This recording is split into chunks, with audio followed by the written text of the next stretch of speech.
han dado cuenta, ¿no? Se supone que ya estamos terminando de estudiar los dientes, le hemos dado el esquema cruzal, estamos trabajando con el esquema cruzal monoplano, con overjet, pero sin overbite. Para la mayoría de casos, realmente en base a las indicaciones que hemos establecido, y esta es la parte ya directamente del laboratorio. O sea, aquí vamos a entrar a la parte en la cual el técnico prácticamente tiene el trabajo y nosotros tenemos que comprobar que el trabajo sea el más adecuado. ¿Correcto? Por consiguiente, estamos hablando de un trabajo netamente laboratorial. Pero que tenemos que conocer, porque si no, ¿cómo podemos conseguirlo? Y esto va a ser lo mismo que vamos a hacer en la práctica. Ustedes se van a poder apoyar en toda esta parte con técnicos digitales que puedan ayudarlos a hacer esta parte, porque tienen más habilidad procedimental. No quiere decir que ustedes no la puedan hacer. Si ustedes la tienen y la quieren hacer, enhorabuena, bienvenida. El problema es el tiempo.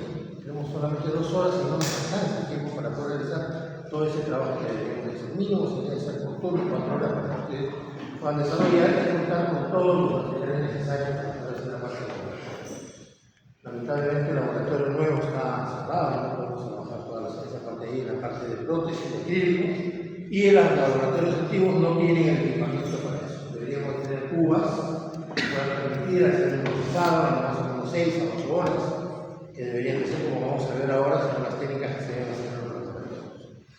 Entonces, ¿qué parte vamos a hacer hoy día? Vamos a hacer todo lo concerniente a encerado y hemoflado. El encerado ya prácticamente es la parte terminal de nuestro trabajo. Se supone que si hemos colocado los dientes anteriores, hemos colocado los dientes posteriores, tanto superiores como inferiores, lo único que nos quedaría sería darle el retoque estético con lo que se conoce regularmente como estética rosada, que viene a ser el uso de la estética a través de la base de sí. Entonces, eso se lo vamos a trabajar en una cera. La cera puede ser blanca, puede ser rosada, puede ser roja, por eso se va a eliminar. Pero la parte artística la vamos a trabajar realmente sobre esta cera. Más aún, hay cosas que son tan sofisticadas que podemos estar inclusive hasta posteriormente a la caracterización que se hace regular, una caracterización especial. Por ejemplo, en los pacientes alpandinos, estamos hablando de quechos, aymaras, o negros, estamos hablando de raza negra, el negro no gusta la expresión negro, no negro. ¿Es así? Entonces, sencilla es lo que tiene, básicamente. Manchas negras, se dan cuenta, manchas marrones. Entonces, todo eso se puede caracterizar. A pacientes blancos, ¿cómo podemos caracterizarlos? Es un paciente fumador, hombre de campo, podemos caracterizarlos como si hubieran dientes viejos, con características de atracciones o algún tipo de alteración que se pueda dar. Entonces, todas esas cosas se pueden hacer para que el paciente se sienta lo más cómodo, porque si le vamos a poner los dientes muy violetos, papá, vamos a tener que es un piano en la boca, ¿no es cierto? Bien, entonces, hablando de eso, comencemos con el encerado. Una vez que ya tengo completamente terminada la parte de colocación de las piezas dentales, tanto anteriores como posteriores, voy a comenzar básicamente en el sector anterior. ¿Qué hacemos? Lo primero que tenemos que hacer es cuellos. Cuellos dentales diversos espectrales. ¿Cómo es eso? Debemos desglosar todos los cuellos de los dientes aproximadamente 1 milímetro de cera. ¿Qué significa? Que en toda esa parte del cuello le voy a aumentar cera.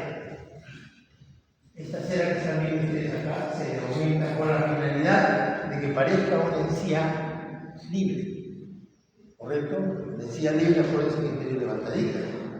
Pero hay una cosa, no le vamos a hacer el surco gingival. Porque si nosotros le hacemos el surco gingival, esa va a ser una zona de atrapamiento de alimentos. Y hay alimentos que son pigmentados. Por ejemplo, la selva, por ejemplo, la beterraga, por ejemplo, el café, la Coca-Cola. Y todos ellos se van a meter en zonas de alta retención. Son fácilmente introducibles en estos sectores y por consiguiente nos vamos a manchar. Por esa razón, no debemos estar haciendo ese tipo de surcos. O sea, no va a haber un surco. Va a haber un adelantamiento, sí, pero con surco. Cada uno pero no existe. Aproximadamente, según mi en toda sección.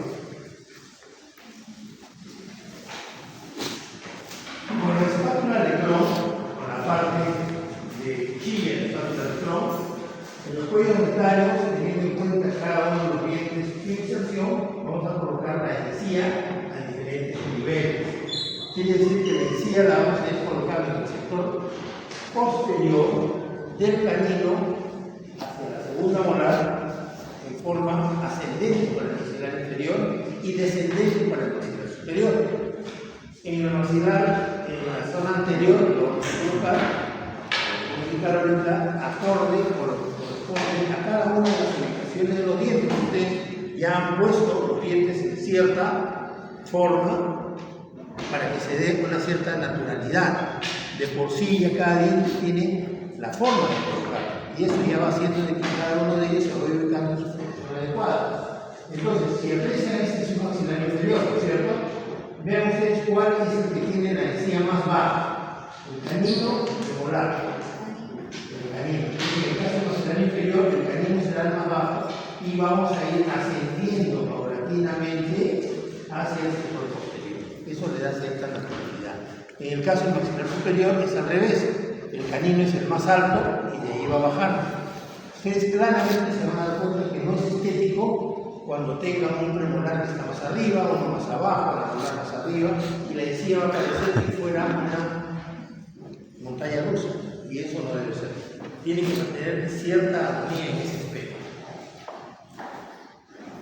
Por supuesto, en la zona interproximal, vean, acá, en todos los dientes, vamos a ir dándole una forma difuminada. El término difuminado es porque si lo veo y se desaparece, siguiendo las características de prominencia radicular. ¿Qué significa eso? Que el diente de por sí proyecta la encía siempre hacia adelante y nos da una imagen como que si se viera la raíz a través de la encía. Por simplemente es el hecho de la presencia del diente que nos hace esa imagen. ¿Cómo logramos eso? Haciendo un surco entre los dientes, pero que no va a ser una caída. Por eso tiene que ser un surco con una onda que va pasando de lado a lado. Y de esa forma vamos creando las zonas proximales. En el sector anterior hay que ser muy cuidadosos, porque para que se vea con estas características, nosotros tenemos que tener en cuenta los niveles de diferencia de altura de las encías. Entonces, con la misma espátula de todo, se cortan los cuellos dentarios, teniendo en cuenta que cada diente tiene la intersección de la encía a diferente nivel. Entonces, ¿cuál es la diferencia? ¿No? Si yo tengo una línea, ese es el cuello, vean ustedes que el diente de por sí está más levantado hacia el sector posterior. ¿Qué significa eso? Le estamos dando la inclinación, el cenit en la zona de la inserción dentogingival a ese nivel tiene que ser más alto. Todos los cenits siempre se dirigen hacia el distal. Y de esa forma le vamos haciendo esa caracterización a cada uno de los dientes. A lateral y luego al canino.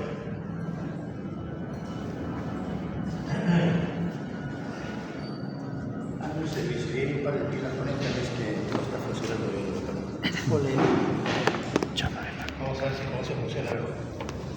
Entonces, de esta manera nosotros le vamos dando la correcta forma a lo que vendría a ser la encía artificial.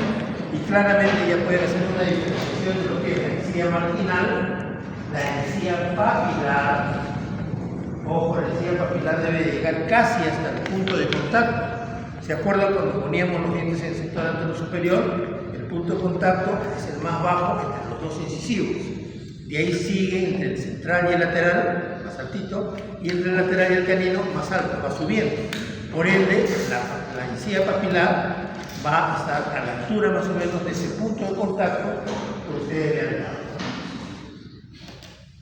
Los caninos y los centrales tendrán una línea gingival casi en línea recta.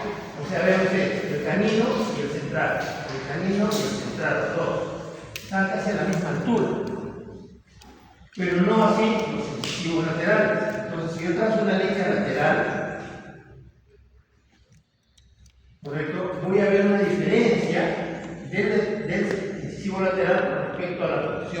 cervical de los dos, ¿ya? Vamos a ver eso.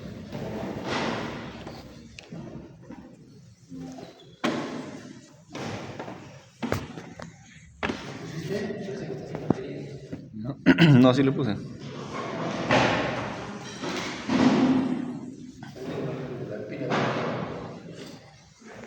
Bueno, entonces de esta manera nosotros vamos a establecer la diferencia de altura. Recuerden que el incisivo lateral está levantado de la platina a 1 milímetro, ¿no es cierto? Y a la vez separado del borde cervical más o menos esa distancia, dando la impresión de que es un diente más pequeño. ¿Está compilado? Y el... ¿para tocar? No, sí. Ponle la...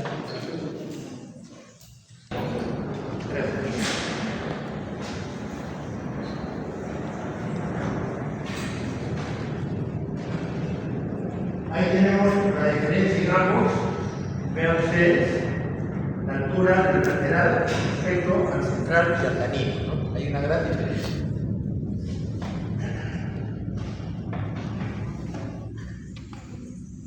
Como el extremo en forma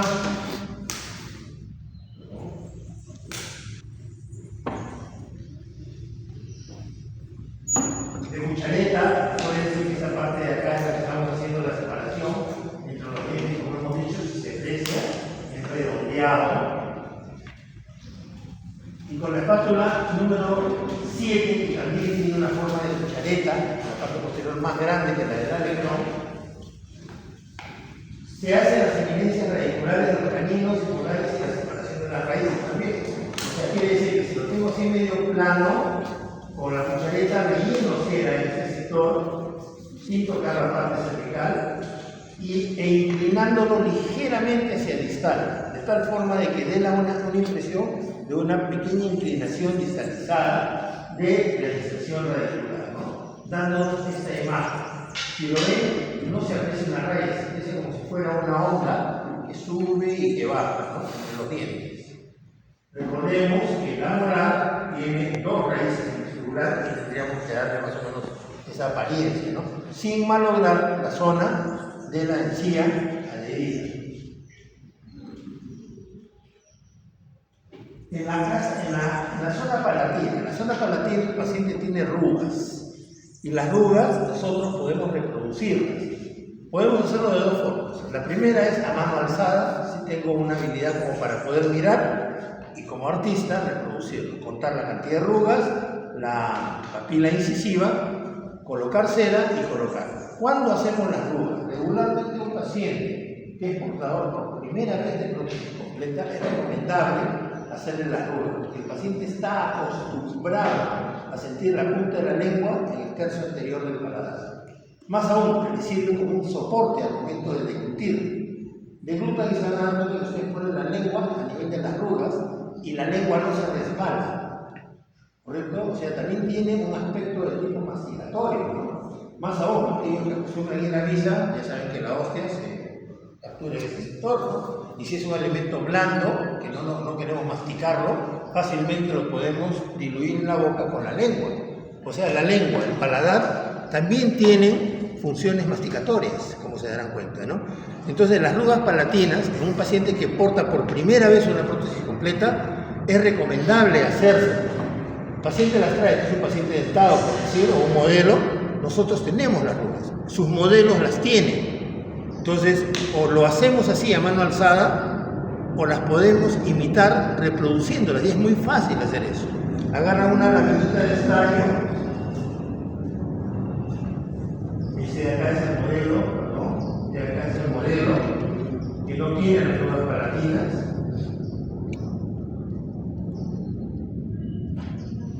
Ahí está el modelo original con las rugas palatinas.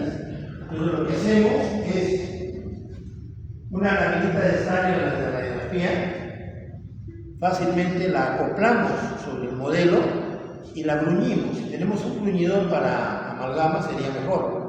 Si no, tenemos la cuchareta de la parte de atrás de la espátula de Crohn y con eso lo podemos bruñir. y la vamos adaptando a la forma que tiene las arrugas palatinas. Y vean, me reproduce exactamente como son las arrugas palatinas del paciente, de una manera fácil y sencilla. Ahora, pero esto es algo muy débil, muy blando, muy fácil de alterarse. Y esto tengo que acoplarlo a la zona de la cera. Si se dan cuenta, acá ya se puede apreciar un poquito cera, quiere decir que le hemos echado cera, pero por la parte de adentro. Entonces podemos chorrearle un poquito de cera por atrás y de esa forma le damos cierta consistencia y va a hacer de que se pueda adaptar fácilmente.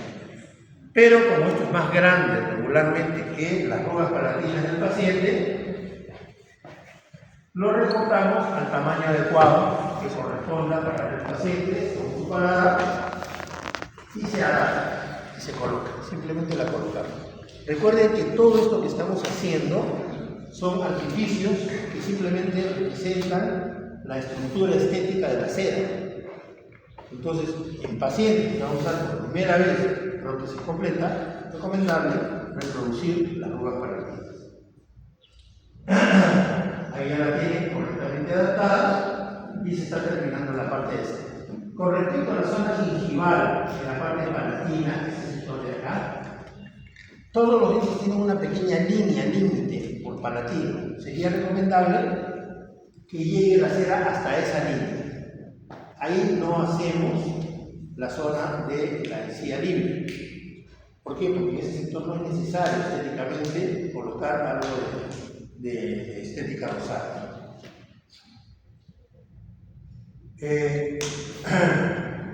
Una cosa importante estoy olvidando.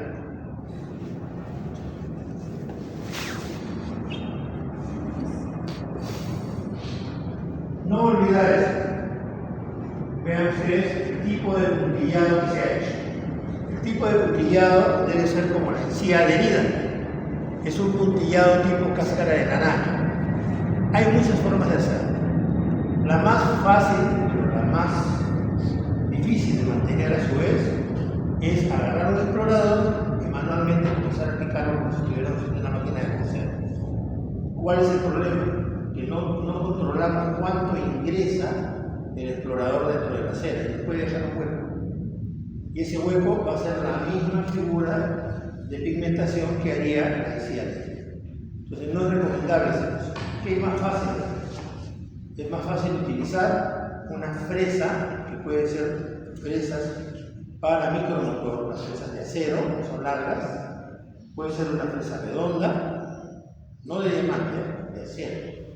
Bueno, puede ser una fresa redonda, puede ser una fresa troncocónica, o por último, aquellos fresones que nos permitan hacer, dando vuelta encima de la cera, haciéndole en frío, hacemos el esquejo, como si fuera el puntillado de cáscara de naranja, de tal forma que me dé esta imagen de forma de cáscara de naranja, pero a su vez que no sea profunda para que no retenga material pigmentado.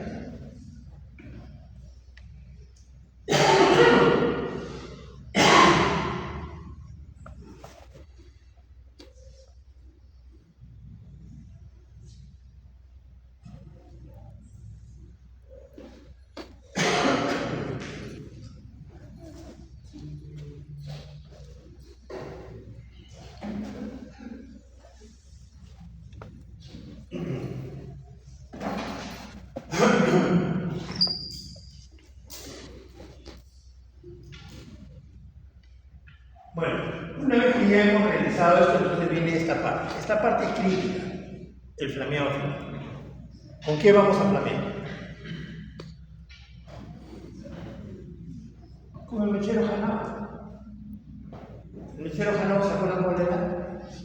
El que nos dirigía la flama hacia la zona de la bodega cuando hacíamos el sellado periférico. ¿Recuerdan? Pero de una forma muy sutil. Para eso también tenemos el mechero de plástico que actúa como si fuera un laqueador. Para echar el plano, porque lo que nos interesa es dirigir la flama hacia la zona de la cera, con mucho cuidado, porque después de haber estado casi una hora dándole todas esas características, es muy triste que nosotros agarremos el modelo de cera, lo pasemos por el mechero y ¡puf! Se borró todo. Todo el trabajo tirado al suelo. Entonces, tengan mucho cuidado a la hora de hacer el flameado, con mucho cuidado. ¿Perdón? La cera con el soplete, ¿qué soplete? ¿De aire? ¿Se puede? No, es demasiado fuerte. Ese es para soldadura. Me está preguntando si podemos utilizar el soplete de ortodoncia. Esos sopletes son unas bombillas que botan con mucha fuerza el fuego demasiado. Lo que puede utilizar, no sé si las venderán todavía, hay unas perillas de goma que son un piquito, se usaba mucho en mi época cuando todavía hacíamos operatoria, pero no había tanto modernismo, y es una bolita así como la de los peluqueros, no sé si han visto. Perfecto, eso sí se puede usar si consiguen eso. O en todo caso, el mechero que les he dicho. La idea es de que la llama del mechero, con una ráfaga sutil de aire, la podemos dirigir sobre la estructura de cera. Y de esa forma vamos a hacer el flameado final. Entonces dice, al final se pasa ligeramente un flameador para realizar todas las irregularidades que hayan quedado con la espátula, teniendo cuidado de no posicionar la flama muy cerca del encerado para evitar perder la rigidez que va a elaborar. Ese es el gran problema. Bien, listo, nuestro trabajo está terminado. Ahora, ¿qué tenemos que hacer? Procesar y transformar todo eso que está en cera, con excepción del acrílico de los dientes. Todo va a salir. Va a salir la placa base, va a salir la cera, va a salir la muestra que le hemos hecho a las dos paratinas, todo eso va a salir. Y para eso tenemos que prepararlo en las muflas. ¿Cómo hacemos? Viene el emuflado. Hay que conocer el emuflado. Estas muflas que ustedes están viendo aquí en pantalla, estas dos, son las muflas de la marca Hanao. La marca SSY también hacía muflas, pero lo que vamos nosotros a encontrar cuando ustedes vayan al mercado, si quieren tener su laboratorio, o a los laboratorios, como el de Chavo, por ejemplo, si logran entrar al laboratorio de Chavo, van a ver que tienen muflas artesanales. Las muflas artesanales son de bronce. Estas también son de bronce, pero son de un bronce endurecido, son muflas de marca, son muy duras. Y trabajan con pines, estos son los pines. Las muflas, como las artesanales, trabajan con tornillos. Entonces, es mucho más difícil de manejar. Les voy a mostrar las dos, cómo se hace el muflado con ellos. Ahora, en el caso de esas muflas que son de marca, vean, esta de acá tiene la parte de atrás más alta y esta la tiene más baja, ¿cierto? ¿Qué significa? Que una es para superior y la otra es para inferior. La que tiene la parte más posterior más baja es para emuflar casos superiores, porque el modelo prácticamente es paralelo al suelo. Pero en el caso de las inferiores hay una curva y la parte posterior del modelo es más alta. Por esa razón, estas son muflas y el sector posterior lo tiene más alto para que mantenga el plano dorsal paralelo a la mufla. Las partes que tienen las muflas son la mufla, la contramufla y la tapa. En el caso de la mufla, en la parte de abajo también tiene, no se aprecia muy bien acá, ahorita lo vamos a ver, tiene un botón, o sea una tapa, para ayudar a desenmuflar en un momento determinado.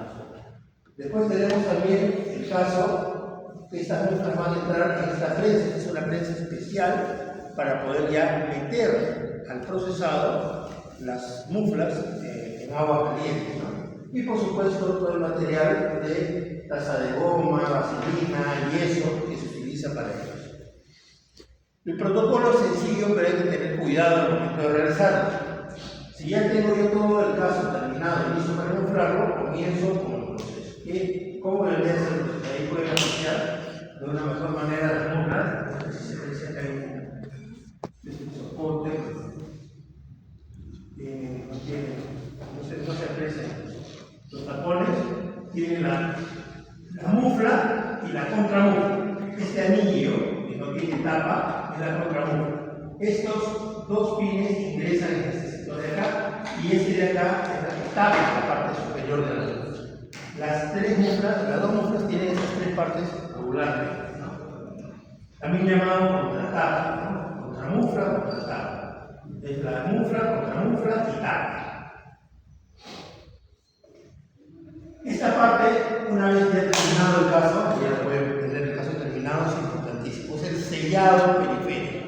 O sea, toda la zona que nosotros ya hemos trabajado, podemos ponerla y sacarla constantemente mientras la vamos trabajando en el laboratorio. Pero cuando ya se va a introducir a la mufla, hay que sellarla. Porque si no la sellamos, el yeso se va a meter entre en el caso de la placa base, está suelta, y el modelo, en los valores del caso. Entonces, ¿qué es lo que tenemos que hacer? Como esto está separado, vean acá, hay que sellarlo. Se sella completamente con cera, de tal forma de que a partir de este momento ya está unido nuestro trabajo al modelo.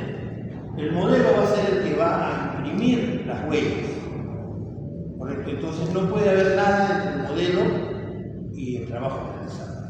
Tiene que estar completamente sellado. Una vez realizado eso, se vaselina los contornos de los zócalos de los modelos, se mezcla el yeso París, o sea, tipo 2, en consistencia cremosa, y lo llevamos a la base de la mufla, vibrando y descensando el caso encerado, de tal forma que el plano cruzal quede paralelo a la mesa de trabajo. Este momento es importante, lo podemos hacer en un vibrador o lo podemos hacer manualmente. Recuerden que el yeso París fragua rápido, hay que tener cuidado con el tiempo de fraguado del yeso París. Se prueba el tamaño del modelo con respecto a la mufla, porque cabe la posibilidad que el modelo no entre en la mufla. No vayan a pensar que estas muflas son universales. Las de marca son grandes, para cualquier caso, pero las artesanales no, vienen en distintos tamaños, hay que tener cuidado. La mufla tiene que estar cómoda, el modelo tiene que estar cómodamente ubicado dentro de la mufla. Una vez que hemos colocado el modelo y hemos medido, envaselinamos toda la mufla, ¿no? Esa puede ser que es la parte baja de la mufla. Se envaselina y ya por supuesto encerado el caso y sellado. Se va a colocar, acá se aprecia la tapa, creo que estaba hablando de la tapa, ¿recuerdan?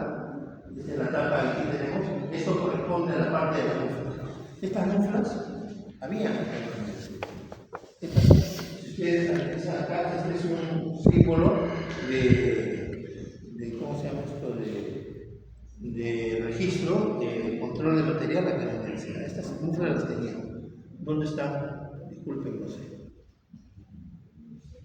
Bueno, pero teníamos, porque son muflas muy interesantes, se podían trabajar con ellas. Esta es una mufla nueva, nosotros hemos utilizado una vez.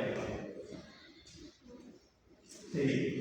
Ahí ya está el modelo sellado, completamente sellado, ya está medido y la mufla está vaselinada, se coloca el yeso París y se asienta el modelo. Vean cómo se asienta, ¿no? Se asienta de tal forma que ingrese no necesariamente hasta que choque con la mufla. Puede quedar ligeramente elevado, pero ¿qué hemos hecho? Con el plano cruzal paralelo a la mufla. ¿Y cómo comprobamos que está en una posición adecuada? Ponemos el anillo de la contramufla y vemos de que los dientes no sobrepasen el anillo, tienen que estar metidos debajo del anillo. O sea, a la hora que se coloca con el anillo, y lo vamos a ver, ahí está. Ya colocado, se limpia todo el contorno, inclusive toda la parte externa. Acá está con el anillo puesto. Se dan cuenta de la contramufla que se ha colocado. Está encima de la contramufla. El plano cruzal no debe de estar por fuera de él, porque si no, a la hora que colocaran una tapa, van a empujar los dientes. No deben de tocarse los dientes con la tapa de la contramufla. Entonces, una forma de comprobar eso es que a la hora que estamos haciendo justamente esta parte de acá de colocar el yeso y colocar el modelo, en ese momento limpiamos, por supuesto, antes de que frague el yeso y medimos de que la parte oclusal no esté por encima de la contramufla. Realizado esto, pasamos al modelo inferior. Acá se está colocando el modelo inferior, se hace lo mismo, se coloca el yeso París, se instala el modelo ya está sellado, se limpia todo el contorno, se limpia todo el área periférica del modelo, de tal forma de que no el yeso no cubra zonas muy delgadas, porque al momento de prensarlo se puede romper y atraparse ese yeso dentro del acrílico. Acá ya lo tenemos comprobado y terminada la parte de instalación del modelo con yeso pares y probándolo con la contramufla, ¿no? En este caso también tener mucho cuidado, recuerden que la altura en el sector posterior es mayor, por consiguiente los dientes no deben de sobrepasar el anillo de la contramufla, ¿no?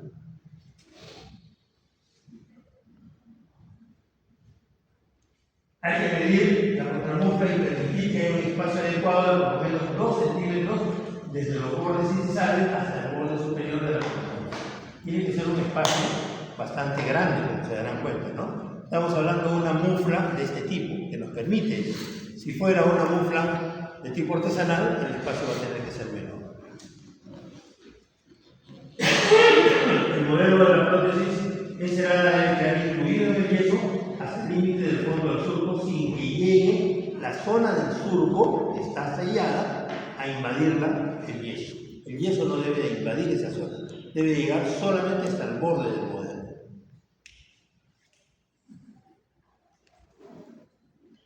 Una vez que ha fraguado, este es el fraguado, digamos el primer fraguado, permitir que el yeso de la base del yeso París frague, se limpian todos los excesos, no debe quedar ángulos ni retenciones, tampoco los bordes metálicos de la base de la mufla deben estar con suciedad de yeso.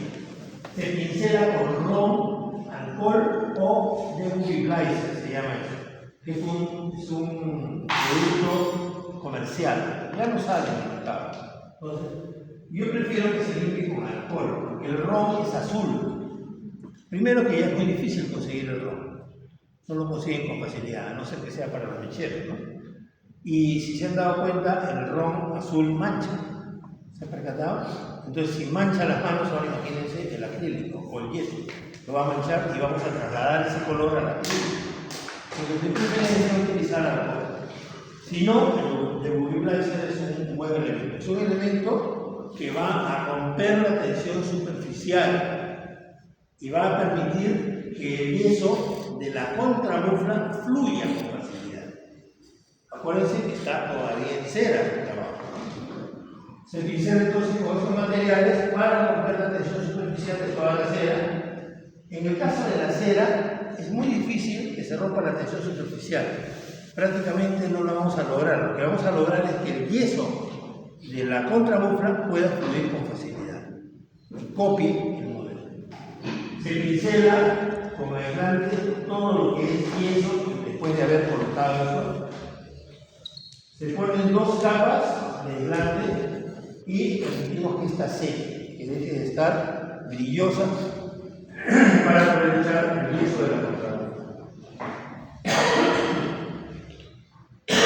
Una vez que la última capa de aislante ha perdido su brillo, colocar la contramufla, verificar que asiente adecuadamente. Se prepara el yeso tipo 3 en consistencia cremosa y se llena la cámara de la mufla hasta arriba, vibrándola constantemente sobre la mesa de trabajo o sobre un vibrador. Tenemos vibrador para modelos grandes en laboratorio, eso sí lo pueden hacer. Teóricamente, si lo van a hacer en laboratorio, lo pueden hacer en ese vibrador. Es lo único que tenemos. Listo, así se hace entonces. Vamos a ver. Tengo ya el modelo montado en la mufla. Ahí está. ¿Correcto? Ya he aplicado el alcohol. Ha secado. Ya he aplicado, vean, la casa todavía está ya opaco el aislante. El aislante donde se coloca en todo lo que es yeso, ¿correcto? Y lo que se está haciendo es aplicar el yeso piedra tipo 3, primero en la zona de los dientes para que entre bien y acopie bien la zona, ponemos el anillo de la contramufla y terminamos de colocar el yeso piedra tipo 3. Se dice de que debe ser hasta la superficie oclusal de la pieza dentaria y el resto se puede terminar de rellenar con yeso tipo 2. Yo prefiero que esta parte se realice completamente con el yeso tipo 3. Es mejor, hasta la hora de colocar la contratabla.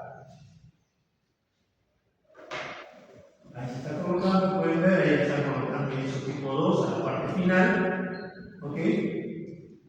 Está asentado adecuadamente en la mufla y la contramufla, pero está sin la tapa. Entonces, ¿cómo yo sé que esto de acá va a estar bien asentado? A la hora que coloque la tapa tiene unos huequitos y el yeso que he colocado va a salir por esos huequitos. Y con eso voy a hacer que asiente adecuadamente, pero no lo debo de hacer manualmente. Está haciendo el inferior en la mufla, está colocando el yeso, se coloca la tapa y lo que tenemos que hacer es no hacerlo manualmente, sino llevarlo a la prensa. Y en la prensa tiene una llave en forma de L, de hexágono interno, se llaman llaves Allen, y con esa llave manualmente lo podemos ajustar. Esas prensas traen unos resortes y permiten que ese ajuste sea cómodo, sin exagerar, y nos enfrente la tapa contra la contramufla y a la vez con la mufla. Al hacer eso, entonces, colocamos la tapa, se lleva a la prensa, se prensa con una presión moderada, se limpia bien el yeso de las correderas y con la mufla mantenida en la prensa se ponen los ajustadores. Los ajustadores son los tornillos. En el caso de las muflas de tipo artesanales, estas de acá no necesitan tornillos. La misma prensa es el ajustador. Y se apretan, dejar que el yeso que escurre por los huecos de la tapa se pueda apreciar, se limpia. Ahí lo tiene, se coloca la tapa y por esos huequitos es donde fluye el yeso. Vean, por la parte lateral también fluye el yeso. Pero si yo lo aprieto manualmente, no tengo la certeza de que los tres elementos se han unido adecuadamente. La única forma de tener la certeza es poniéndola en la mufla. Así. Entonces acá nos permite colocar las dos muflas. Este es el ajustador, esta es la llave que les digo tipo Allen, de hexágono interno. Y se deja prensar la mufla hasta que termine el fraguado de yeso piedra por lo menos unos 30 minutos. Esto ya es manejo de materiales dentales. Acuérdense que el yeso piedra fragua en 20 minutos, dejamos unos 10 minutos más. Una vez que ya está fraguado durante 30 minutos, está listo para introducirse al agua caliente para eliminar la cera. Una vez que ya lo hemos dejado fraguar, está listo. Esta es la llave tipo Allen que menciono. Esta es la mufla, la prensa con sus dos muflas. Esta parte de acá abajo es una planchita que tiene los resortes que les digo, que ayudan a asentar adecuadamente. Vean la unión entre la mufla, contramufla y tapa en ambas es muy armoniosa, ¿no? Muy unida. Las muflas artificiales, artesanales, tienen el problema de que como son solamente de bronce, a pesar de que son pesadas de bronce, tienen un problema. Es un material blando que se puede deformar con facilidad. ¿Correcto? Entonces, ese es el gran problema de las muflas artesanales. Inclusive, hay muflas que han hecho de otros materiales como aluminio. El aluminio no es un buen material que se deforma con suma facilidad. Y tenemos el caso montado, después de que ya se ha retirado de la mufla, ¿no? Una vez que nosotros ya tenemos esto fraguado, lo vamos a llevar a una olla que puede estar hirviendo ya el agua. En ese momento puede estar hirviendo. Lo que nos interesa es que más o menos en el lapso de 15 minutos nosotros podamos lavar la cera. Lo que nos va a interesar entonces es que toda esa cera que hemos trabajado con tanto cuidado va a desaparecer y nos va a quedar solamente el hueco entre la mufla y la contramufla. Por ende, en la zona de la mufla va a estar el modelo que hemos trabajado y en la contramufla el yeso que hemos echado encima de la cera. Por eso tiene que ser yeso piedra contra yeso piedra. Acuérdense que el modelo es de yeso piedra tipo 4 y el yeso que estamos echando en la contramufla es un yeso tipo 3. Que es el que copia. Por esa razón, en la contramufla no se puede usar yeso París. La mufla se mete en una olla con agua hirviendo, porque el agua puede estar ya hirviendo, ¿no? Cubiertas totalmente con el agua, más o menos unos 15 minutos a fuego alto para permitir que la cera se derrita. Entonces ustedes dirán, ¿y por dónde sale la cera? En este caso ya nosotros no tenemos las muflas metidas en la prensa, al suelo. Entonces ya no tiene presión. ¿Qué va a pasar con los materiales al calor? Se va a dilatar. Y al dilatarse va a ver por dónde sale. ¿Cuál es la zona de salida? Va a ser el borde exactamente entre mufla y contramufla.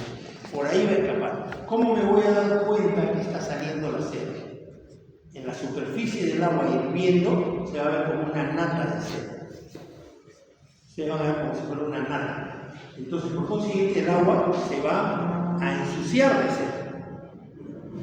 Y esa agua no la podemos utilizar para el lavado. Por esa razón, al costadito de esta olla hirviendo tenemos que tener una tetera con agua hirviendo, pero limpia. ¿Ok?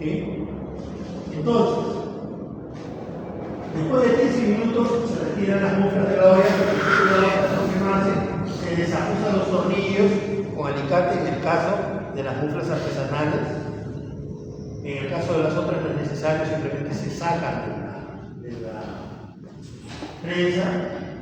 Con la parte posterior del cuchillo para yeso se balaquea entre la base y la contramufla, entre la mufla y contramufla, hasta que las dos partes se separen y se lleva al lavadero. En el lavadero acuérdense que el agua está fría, no se lava con agua fría. Aparte hay que tener reservado agua hirviendo limpia para los enjuagues. Se cepilla y se lava con detergente suave, enjuagándose cada vez con agua limpia e hirviendo. No debe quedar ningún residuo de cera. Y se retiran las placas grasas.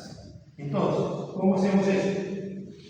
Ahí tienen ustedes, se sacaban las muflas que han estado hirviendo, en este caso las han hervido con la prensa, no hay ningún problema de hacerlo eso así. Se puede hacer también sin la prensa. Se destapan. Como les dije, con la parte, ¿se acuerdan del cuchillo y eso?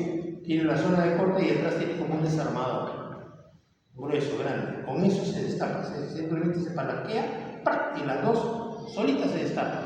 ¿Por qué? Porque la cera actuó como un elemento de interfaz entre mufla y contramufla. Una vez que la hemos destapado, esta es la situación de lo que vemos. Toda la cera está derretida, esta es la placa base. Esta es la contramufla con los dientes atrapados en el yeso, piedra tipo 3, donde podemos apreciar la parte interna de los dientes. Y lo que tenemos que hacer es eliminar todo lo concerniente a la cera. Por eso se dice, se retira la placa base, la sacamos, ya no nos sirve a partir de ese momento la placa base. La cera que queda, hay que, ojo, si la lavamos en el agua fría, inmediatamente se va a enfriar. Tiene que ser lavada con agua caliente y hirviendo. Entonces lo que hacemos es aplicar un chorro, así como quedaría limpia. Vean ustedes, podemos apreciar toda la parte interna. Esos son dientes de porcelana en el sector anterior, dientes de acrílico en el sector posterior. ¿Cómo se llaman esos dientes distintos? Ya ustedes saben, los botones de retención, ¿se acuerdan? Los dientes de porcelana tienen retención, el de acrílico tienen cámaras diatóricas. No se olviden de eso. Los dientes los puedo retirar si quiero lavar bien, pero para eso tengo que tener bastante práctica para volverlos a colocar en su sitio. Y aquí está la, ojo, esta es agua de la tetera, no es agua del caño. Por eso es que se está protegiendo la mano con un trapo, para no quemarse la mano. ¿Ok? ¿Por qué? Porque el agua caliente es la que va a limpiar. Aplicamos detergente, el detergente actúa como un saponificador, o sea, va a romper completamente la tensión superficial de la cera, que está caliente. El cepillo puede ser un cepillo viejo, por favor, no uno nuevo de cerdas duras, tiene que ser de cerdas blandas. Y limpiamos tanto la mufla, en este caso está limpiando la mufla, como la contramufla. Aquí está limpiando la contramufla, ¿no? También de la misma forma, de esta manera, mucho cuidado para eliminar todos los restos de cera que puedan quedar en las cámaras diatóricas, en la zona interproximal, sobre la superficie del yeso. Tenemos que ser muy exquisitos en la limpieza en este momento, porque lo que nos interesa no es la cera, es el hueco. Lo que queda. Realizado eso, entonces la lavamos nuevamente y comienza comienza el aislamiento. Con un pincel aplicamos aislante para acrílico y yeso, es lo mismo. Ponemos 2 capas y esperamos que seque y luego aplicamos la siguiente, ¿no? Se aplica tanto en la zona del yeso como en toda la zona del yeso y en la zona entre los dientes. En las zonas palatinas de los dientes, o sea, todo lo que va a estar en contacto con el acrílico, no se coloca. No se coloca, acuérdense que ahí va a haber la unión entre los dientes de acrílico y el acrílico de la base.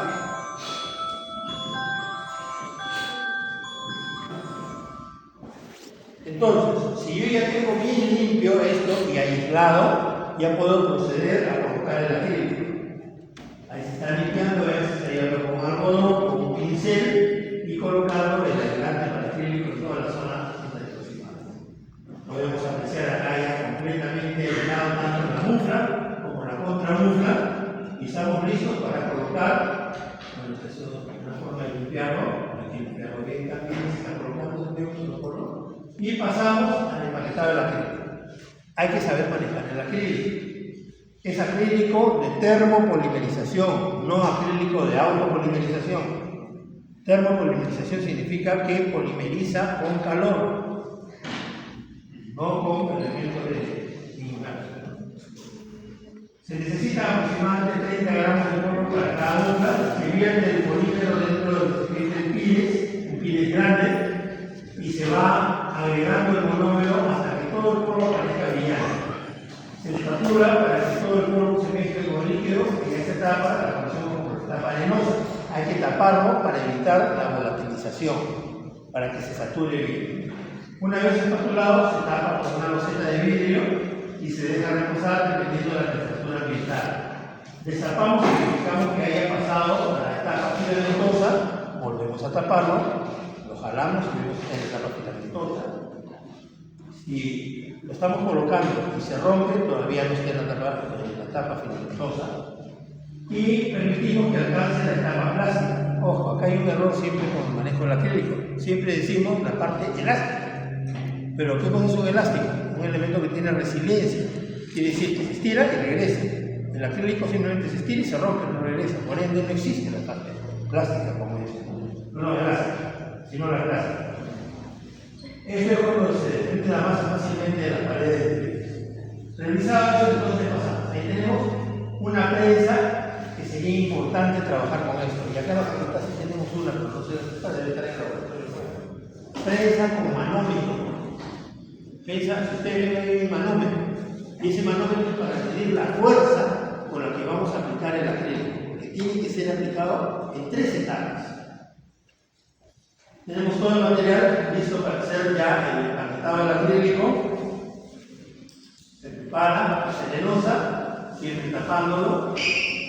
La fase filamentosa, procurar no utilizar los dedos porque las células epiteliales se quedan atrapadas y eso a futuro va a desorganizarse y va a pigmentar nuestro acrílico. Fase clásica, porque ya no se estira y se rompe el acrílico, ya estamos en este momento listos para colocarlo en la mufla. Usando guantes, se tapa el acrílico y se coloca para no intoxicarlo con las células epiteliales. Se coloca dentro de las partes donde no están los dientes, distribuyendo el acrílico para todo el espacio que exista. Colocamos una hoja de celofán mojado y bien extendido encima de la masa. Este celofán, por favor, es un celofán transparente, no utilicen un celofán de color. Si utilizan celofán de color, le van a pasar el color al acrílico. Va a pasar lo mismo que con el rojo. Cerramos con nuestra mufla y la tapa se lleva a la prensa con el celofán puesto. Ahí se está colocando el acrílico en la contramufla.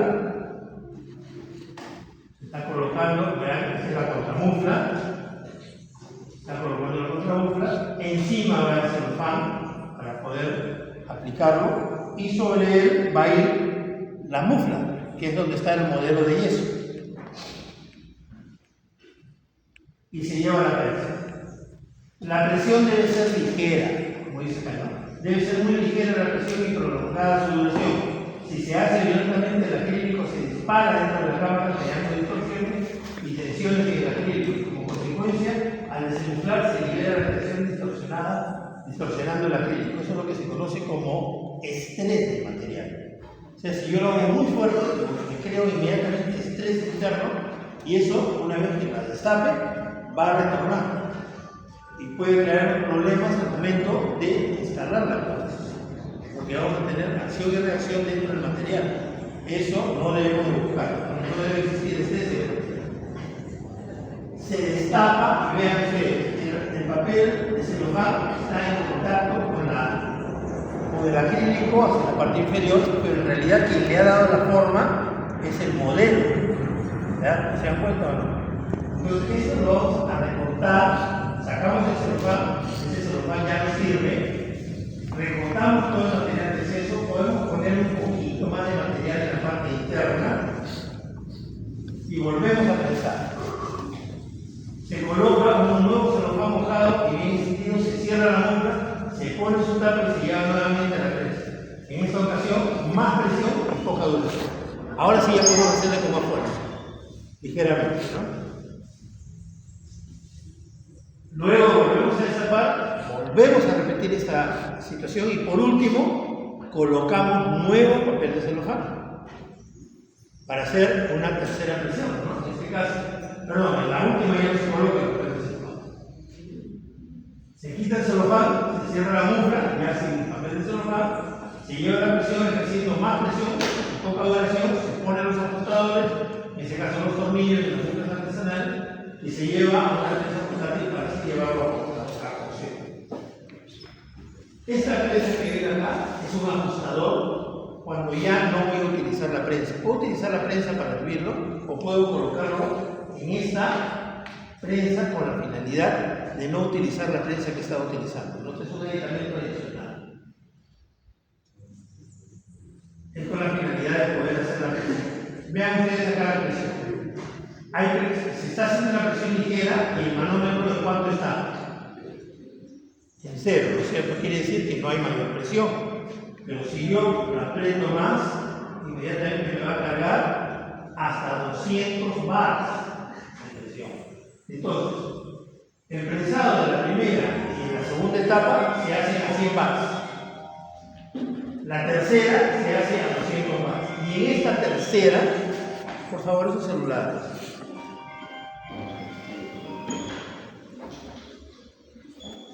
En la tercera, ahí es donde ajusto el tornillo.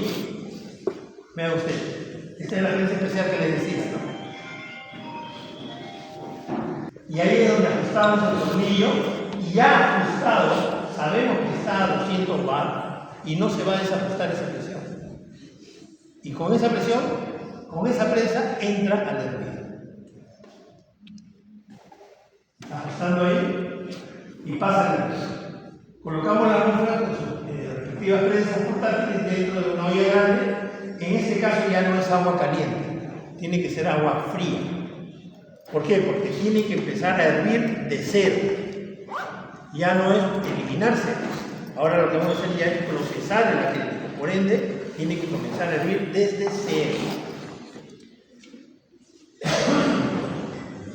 Tanto la muestra como la prensa portátil deben estar completamente limpias. Cuando el agua empieza a hervir, o sea, cuando recién hierve, recién se cuenta con reloj mínimo 1 hora. Este es el procesado rápido. Mínimo 1 hora. Pasado ese tiempo, se apaga el fuego y se deja enfriar a temperatura ambiente dentro de la misma agua. O sea, así como subió de 0 a más de 100, igual tiene que bajar de 100 a 0 nuevamente. No podemos meterla en agua fría, porque volvemos a crear estrés al material. Tiene que subir y bajar lentamente la temperatura. Estas son ollas especiales que utilizan agua más rápido, que es como si fuera una olla de presión. Ya no necesitamos tanto tiempo y se puede dejar solamente 20 minutos a 45 grados centígrados y 2 bares, ¿no? Son ollas especiales para ser procesadas. Rápidamente, para culminar, un caso trabajado de la señora, que en este caso lo hemos visto, pero con muflas artesanales. Yo les he presentado todo el caso ahorita con muflas de marca, ¿no? De la marca Canao. Pero ahora veamos cómo se puede hacer con muflas artesanales. Tenemos el caso listo, se le hicieron las nuevas paratinas, está todo acá, el encerado final, tanto superior como inferior, se desmonta del caso, ojo, muy importante, que se hayan hecho las huellas de remontaje, porque después de que se procese el acrílico tenemos que remontar. Eso lo vamos a hacer en la práctica siguiente cuando ya tengamos el caso terminado. Se lleva a agua para absorber el modelo del yeso. Esta es la mufla artesanal. Vean la diferencia, ¿no?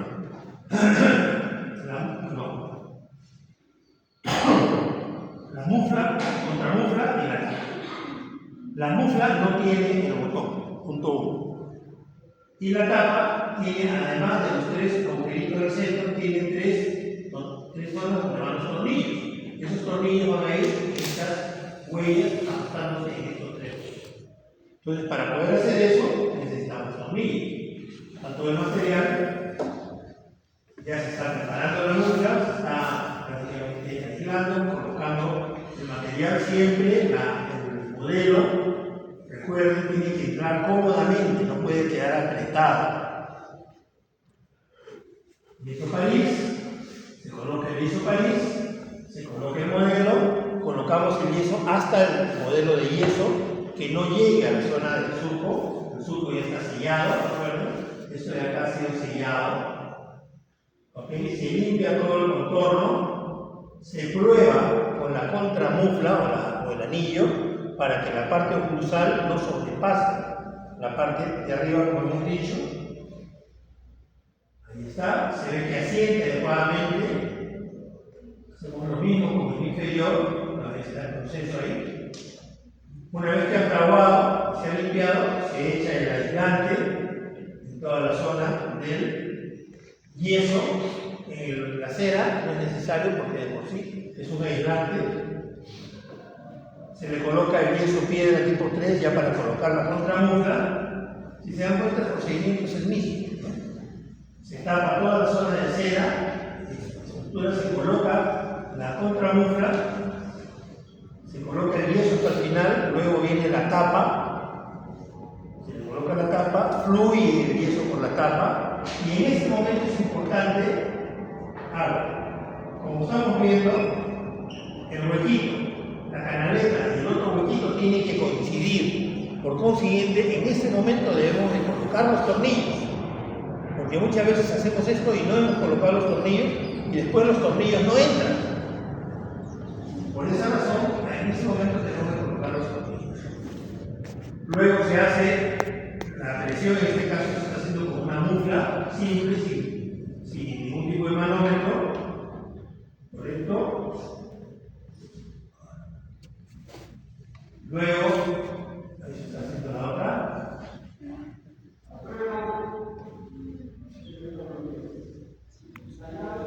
Estas son las muflas que les digo que no debemos usar, ¿no? Las muflas de aluminio. Se hace el proceso, se calienta, se elimina la cera, se saca la placa base, se elimina la placa base.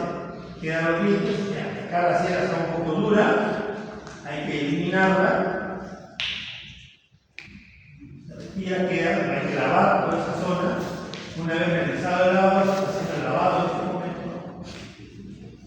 Está lavando con detergente. Ahí están las cámaras detóricas. Si por haber razones se olvidaron de hacer las cámaras detóricas, esta es la última oportunidad que tienen para hacerlas. Porque es el último momento en el cual van a ver la parte interna del diente. Realizado eso, ya está listo prácticamente para el acrilizado. Se aísla toda la parte de yeso, tanto de la mufla como de la contramufla. Ya está listo para aplicar el acrílico. Se prepara el acrílico en las 3 fases como hemos visto. Y en la fase plástica se le coloca ya el celofán transparente mojado.